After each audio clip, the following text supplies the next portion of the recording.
Hey, Alesh here, and today we're going to talk about my Ebola Shaman that I made after GvG.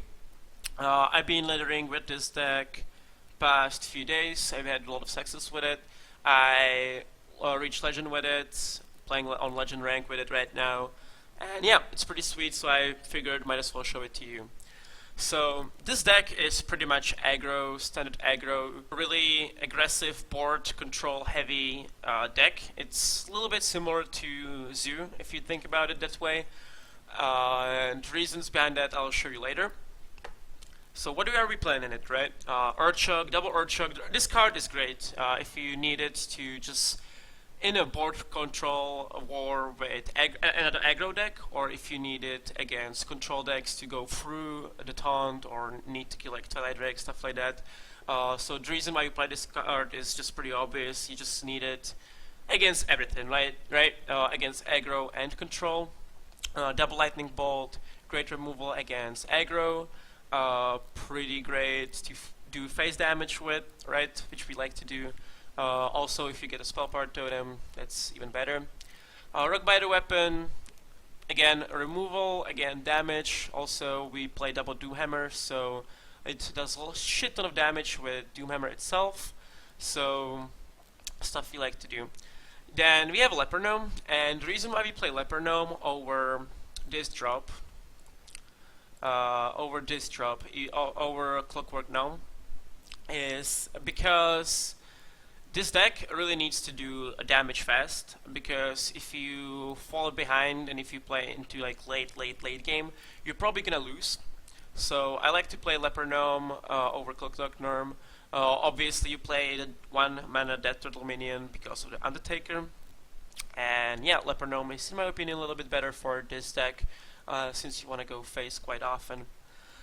Then we have Undertaker. This card is pretty much the basic card for this deck.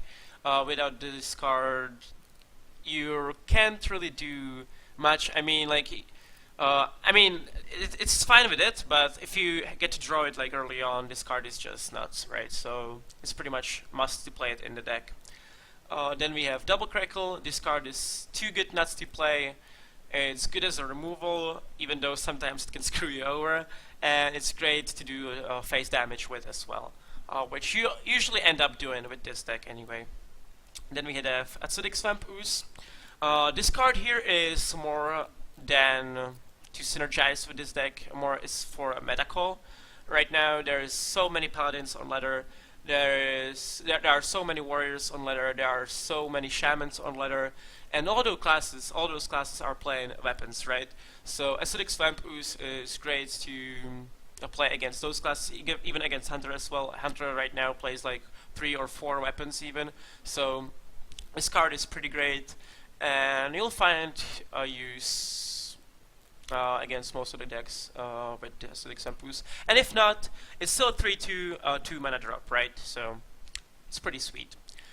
Flame Tank Totem, great card for Shaman.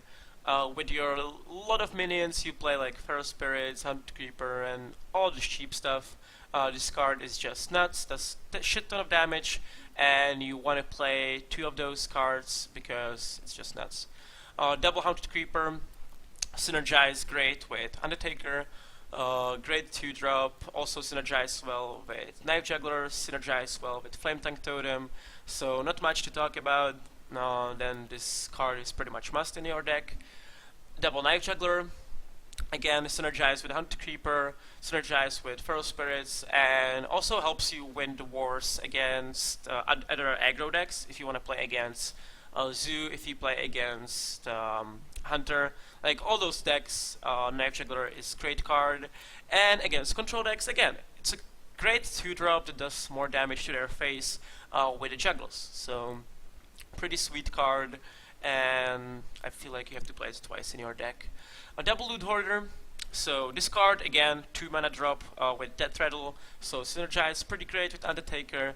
Apart from that, this deck tends to run out of cards pretty often, so you need to have some draw potential, and other than Jeeves, you have no draw potential whatsoever. So Loot Hoarder is a great card to have if you don't draw into your chiefs. Sometimes it actually counters the chiefs a little bit, but usually it just does more good for you than it does bad for you. So I love to play this card twice, and yeah, also synergize well with Undertaker. Pretty good, and does 2 damage. Can't go wrong with there. Then we have Double Feral Spirits. Double Feral Spirits, awesome card. Again, synergize with so much stuff. Protects your Undertaker. Does a lot of damage with Flame Tongue. Does a lot of damage with Knife Juggler. And it's just such a good board presence heavy card, right? Like if you want to play against other aggro decks, this card just shut them down quite often. So Double Feral Spirits is just a great card in general. Then you have 1 hex, only 1, because you don't want to get stuck with your double hex in your hand. If you get stuck with it, like this deck is all about the phase damage. You want to finish the game in like turn 6, turn 5, turn 7, and if you draw your hex, like double hex early on, it would do much worse for you than would do to your opponent. So double hex is pretty important here. Thing just to play it once, but also it's better to play it at least once, because against some drops, like if you play against priest, if you play against like warrior, sometimes you just need to hex, for example, a belcher when you don't have an air chalk, or you need to hex some big minion, and yeah, hex is pretty good against it. Like even if it's just hexing like Yeti or like mechanical Yeti, is quite often enough for you to win the board presence war. So yeah, this card is nuts. Double Dancing Sword. So why is this card in your deck, right? I mean, a lot of people would be questioning that, but the reason why we play Dancing Sword here is because it's a 3-drop, and you need to have some 3-drops, otherwise like your curve is already too low anyway. And Dancing Sword has Death Rattle, which synergizes with your Undertaker. If you compare it, for example, to the new Ogre for 3 mana, what is it? Yeah, the Ogre Brute.